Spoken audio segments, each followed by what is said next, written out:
It was a chilly Saturday morning when Harper knelt beside the display window, her tired eyes tracing the bright pink boxes lined up like little dreams she couldn't afford. Her daughter, Mia, stood beside her in a faded blue dress, clutching the edge of her mother's torn sleeve, her eyes glued to a Barbie doll with golden hair and a sparkling pink gown. Inside the glass, everything looked perfect, smiling faces, glossy boxes, and promises of joy. Outside, Harper's reflection told another story, one of exhaustion, struggle, and endless love wrapped in worry. She swallowed hard, feeling the sting behind her eyes. And then, with a trembling voice, she whispered, "Sweetheart, I can't afford a Barbie for your birthday this year. If you believe kindness and second chances can still change this world, then take a moment to like, comment, share, and subscribe to Kindness Corner. Because sometimes, it takes just one act of compassion to rewrite someone's story forever." Harper had never imagined life would look like this. Once, she worked at a cheerful cafe downtown, serving customers with a smile while saving every tip for Mia's small joys, crayons, ice cream, little ribbons for her hair. But when the cafe shut down after new management took over, Harper found herself jobless with overdue rent and barely enough food to last the week. Her husband had left years ago when Mia was a baby, leaving her with nothing but a note and a mountain of bills. Yet she fought, every single day, working odd cleaning shifts, folding laundry for neighbors, and skipping meals so her daughter wouldn't go to bed hungry. Now, as Mia's 6th birthday approached, Harper wanted nothing more than to give her something special.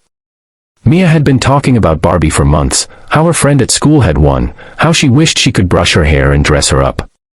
But Harper's wallet held only 8 crumpled dollars. She tried smiling when Mia asked again, but her heart ached knowing the truth, she couldn't even buy a cake, let alone that doll behind the glass.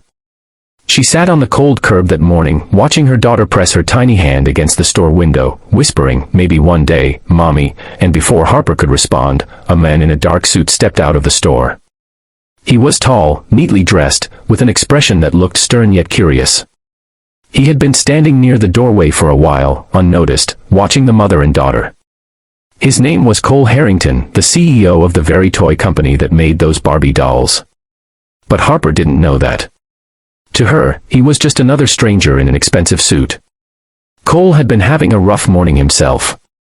Meetings, deadlines, endless reports about profits and market trends, the usual noise of a life that had forgotten simplicity. But something about the way Harper knelt beside her child, her eyes filled with pain and love, stopped him. It reminded him of his own mother, a woman who once cleaned offices so he could have textbooks and a chance at something better. As he watched, Harper wiped Mia's tears and whispered, "You're still my princess, with or without a Barbie." The words hit him harder than any business deal ever had. Moments later, as Harper stood up to leave, trying to distract Mia with a promise of pancakes at home, Cole quietly called out to the store clerk. "Can you pack the display Barbie, the one in the pink gown?" he said, slipping his card onto the counter. The clerk blinked, surprised. "Yes, sir, of course." Then Cole followed them outside. Harper froze when the men approached. She instinctively pulled Mia closer, her heart racing. "Excuse me," Cole said gently, holding a pink box wrapped in a ribbon. "I couldn't help but overhear, maybe this could make her birthday a little brighter." Harper blinked, confused. "Oh, no, sir, please. I can't accept that," she stammered. But Cole shook his head. "You're not accepting it from me," he said quietly. "You're accepting it from one parent to another.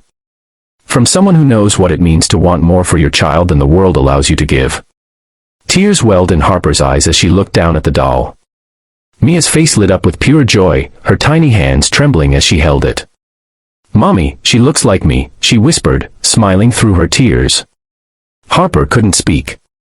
She just nodded, her throat tight with gratitude. Cole didn't stay for thanks. He simply smiled, turned away, and walked toward a sleek black car waiting nearby. But before he got in, he paused. "Ma'am," he said softly, "we're hiring seasonal staff at the new warehouse. If you're looking for work, tell them Cole sent you." Then he left. That night, Harper placed the doll on their small kitchen table, lit a single candle from last year's leftovers, and sang happy birthday to her daughter. Mia clapped, laughing, holding her new Barbie tight. Harper watched her, smiling through tears. For the first time in a long time, hope didn't feel like a fantasy. Days later, Harper mustered the courage to visit the warehouse. She didn't expect much, she had no references, no polished resume. But when she mentioned Cole's name, the manager's eyes widened. "You're the woman he talked about," he said warmly. "We've been waiting for you." She got the job that very day. Months passed, and Harper's life began to change. She worked hard, earned respect, and slowly built a stable life for Mia. She found herself surrounded by people who believed in her, co-workers who became friends, a boss who supported her growth, and a daughter who never stopped believing in magic. One evening, after receiving her first steady paycheck, Harper took Mia back to that same store window. "Remember this place?" she whispered, smiling. "It's where our story changed." Mia looked up at her mother and said, "No, Mommy, it's where you changed everything." Sometimes, it isn't grand gestures or miracles that change a life. Sometimes, it's a moment of compassion, a stranger's quiet kindness that turns despair into hope. Cole never told anyone about what he did that day. But for Harper, it became the turning point she had prayed for in silence every night. Before the ending, tell me in the comments, what would you have done if you were in the CEO's place? Would you have stopped to help, or walked away like most people do? If this story touched your heart, please like, share, and subscribe to Kindness Corner, where every story reminds us that humanity still shines brightest when life feels darkest.